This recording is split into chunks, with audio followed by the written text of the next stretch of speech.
Hi, நான் உங்கள் கண்மணி பேசுகிறேன்.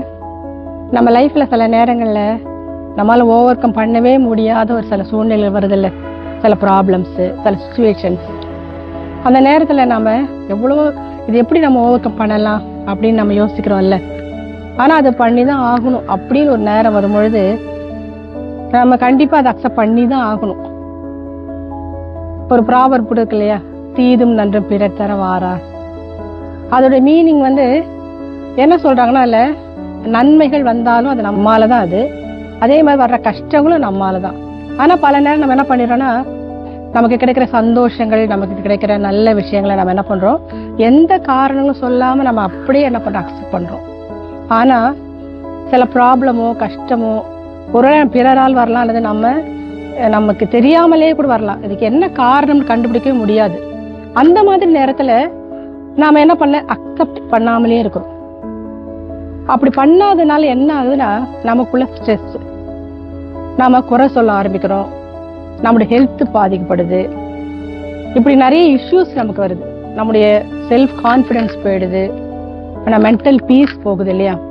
அப்ப இதெல்லாம் சரி பண்ணணும்னு நமக்கு இருக்க வேண்டிய ஒரே ஒரு முக்கியமான ஒரு விஷயம் என்னன்னா, அதுதான் அக்செப்டன்ஸ். நாம இந்த மாதிரி சூழ்நிலைகளில நமக்கு வர்ற கஷ்டங்களோ அல்லது நம்மால் முடியவே முடியாது அப்படின்னு நம்ம நினைக்கிறோம்ல, அந்த மாதிரி சூழ்நிலைகள்ல நம்ம எந்த கேள்வியும் கேட்காம நம்ம 100% அப்படியே அக்செப்ட் பண்ணோம்னு வச்சுங்களேன், நிச்சயமா நமக்கு என்னன்னா, நம்ம அதுல இருந்து ஹீல் ஆகுவோம். நமக்கு ஒரு ஹெல்த்தி மைண்ட் செட் வரும், அல்லது ஓவர் கம் பண்ணக்கூடிய நமக்கு நிறைய வழிகள் தானாகவே வரும்.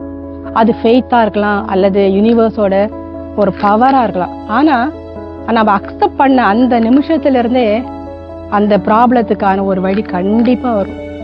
நீங்க நினைக்கலாம், இது என்ன ஸ்டோரி மாதிரி இருக்கு, கேட்க நல்லா இருக்குது, ஆனா இதெல்லாம் பிராக்டிக்கலா வருமா? அப்படி ஒரு ப்ராப்ளம் என்னால முடியவே முடியலன்னு நான் சொல்றேன், நீங்க ஈஸியா கோ த்ரூ பண்ணலாம் அப்படின்றீங்களே நீங்க கேட்கலாம் இல்லையா. எனக்கும் அந்த மாதிரி ப்ராப்ளம் வந்ததுதான். அப்போ நான் என்ன செஞ்சேன்னா, நான் எந்த காரணமுமே சொல்லலை, அப்படியே அக்செப்ட் பண்ணிட்டேன். உங்களுக்கு ஏற்கனவே தெரியும், நான் ஒரு டீச்சர். நான் ஹையர் செகண்டரி ஃபிசிக்ஸ் டீச்சர். அப்போ எனக்கு நிறைய ஒர்க் லோடும் அதிகம், ஸ்கூல்லையும் சரி வீட்லேயும். அப்போ நான் என்ன நினச்சேன்னா, உடம்பு வீக்காக வருது நான் நினச்சேன். அப்போ என்ன நினச்சிட்டேன்னா, நிறைய ஒர்க் ப்ரெஷர் அப்படின்னு நினச்சிட்டேன். ஆனால் என்னுடைய ஹெல்த்தை பற்றி நான் கவனிக்கவே இல்லை. கொஞ்ச நாள் ஆக எனக்கு ஹெல்த்தில் ஏதோ ஒரு இஷ்யூ வந்தது. சரி, டாக்டர்கிட்ட போய் செக் பண்ணலான்னு பார்த்தேன். செக் பண்ணும் போது தான் சொல்கிறாங்க, உங்களுக்கு ஒரு ஹெல்த் இஷ்யூ இருக்குது அப்படின்ட்டு. அது என்னன்னா, நம்ம பல நேரத்தில் நினைக்கிறோம் நம்ம லைஃப்பில் டாப் மோஸ்ட் பிளஸ்ஸிங் எதுன்னு நம்ம கேட்டால் என்ன சொல்லுவோம், உயிரோடு இருக்கிறது தான் சொல்லுவோம். ஆனால் அதையே பாதிக்கிற பயமுறுத்துகிற ஒரு நோய் வரும்பொழுது அந்த மாதிரி தான். கேன்சர் வந்தது. ஆனால் முதல்ல ரொம்ப கேட்கும்போது ஒரு பயமும், எப்படி இதில் வெளியே வருவோம் அப்படின்ற நிறைய கேள்விகள் எனக்கு வந்தது.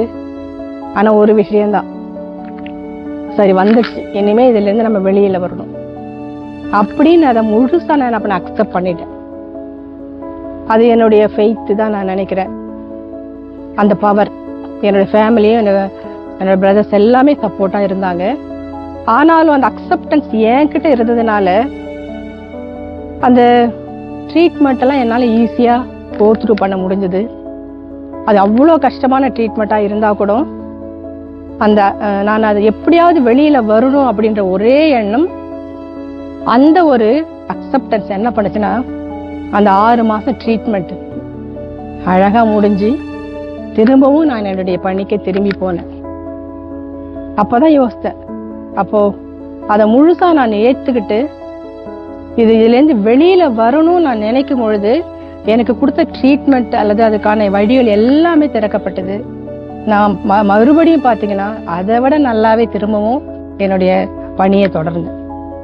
இந்த மாதிரி தான் உங்களுக்கு கூட ஏதாவது தீர்க்க முடியாத பிரச்சனை அல்லது ஓவர் கம் பண்ணவே முடியல, உங்களுக்கு இண்டிவிஜுவலாகவும் இருக்கலாம், ஃபேமிலியிலையோ ஏதோ ஒரு இஷ்யூ இருக்குன்னு வச்சுங்களேன், ஒன்னே ஒன்று செய்யுங்களேன், நீங்கள் முதல்ல அக்செப்ட் பண்ணுங்க.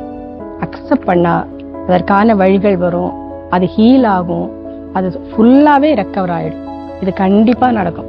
நீங்கள் வேணால் ப்ராக்டிஸ் பண்ணி பாருங்களேன். அடுத்த வீடியோல பார்க்கலாமா?